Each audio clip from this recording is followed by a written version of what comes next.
Hi, everyone. Thank you for joining me and taking the time to review my speech.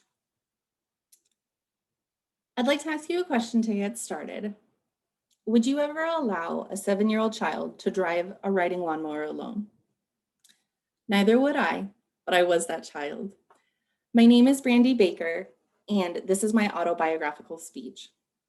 I ask you that question because it plays into a family story that is very funny and can also lend a little bit of insight into my personality.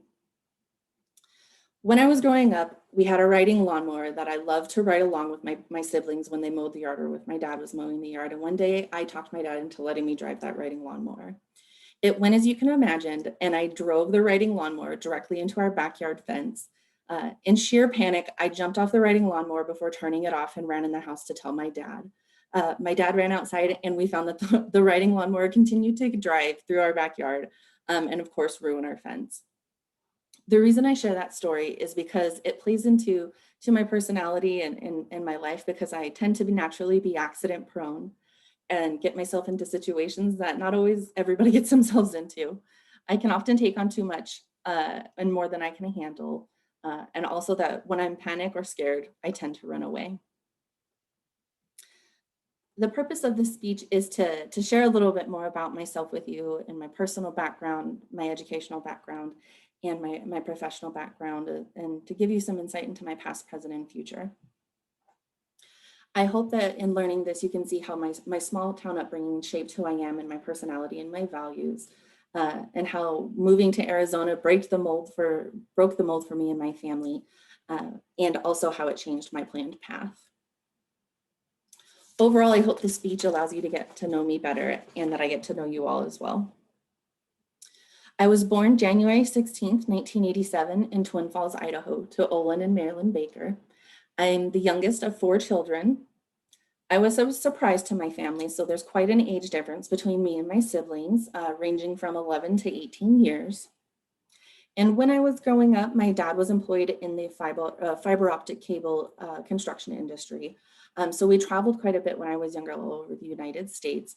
And that's a great memory from my childhood that I have, because it started my love for traveling and experiencing different settings and just learning more about different areas. Next, I'd like to share some information about my current family and where I'm at today. So the pictures of the dogs that you see on the screen are my fur children, and of course I am the crazy dog lady that refers to her dogs as fur children. That is Freckles and Cooper. They are 12 and 10 years old. While they may be getting up there in age, they are definitely still spunky and keep me on my toes, and they're always good for a laugh.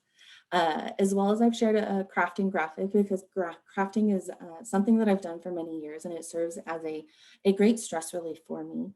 And I've made many things, from wreaths to gnomes to decorating, different things for the holidays. And it's always a good excuse for me and my best friend Sarah to go to Michael's and spend money that we probably don't have.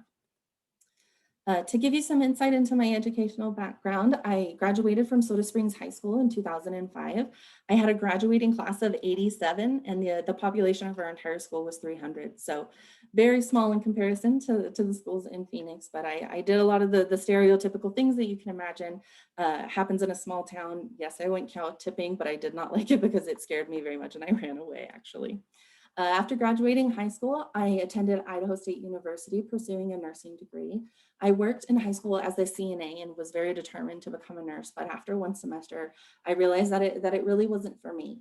And we'll talk a little bit more about what happened after that. But currently, of course, I'm attending Paradise Valley Community College and pursuing a communications degree.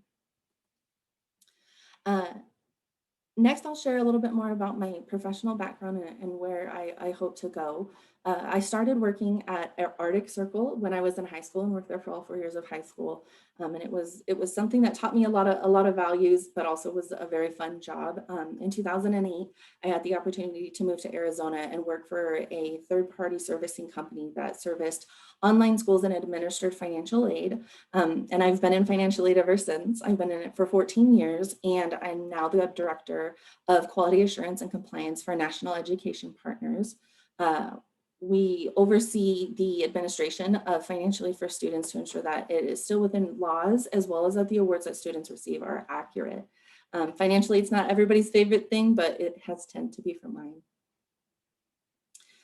I hope that this speech has allowed you to learn a little bit more about my background and how my small town upbringing shaped who I am, how moving to Arizona was such a pivotal moment for me because it broke the mold between me and my family, and how my planned path didn't actually play out to plan.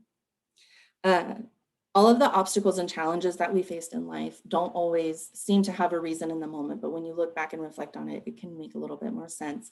This quote is very meaningful to me, and success in life hinges more on seizing the opportunity than having everything go to plan by Ethan Austin.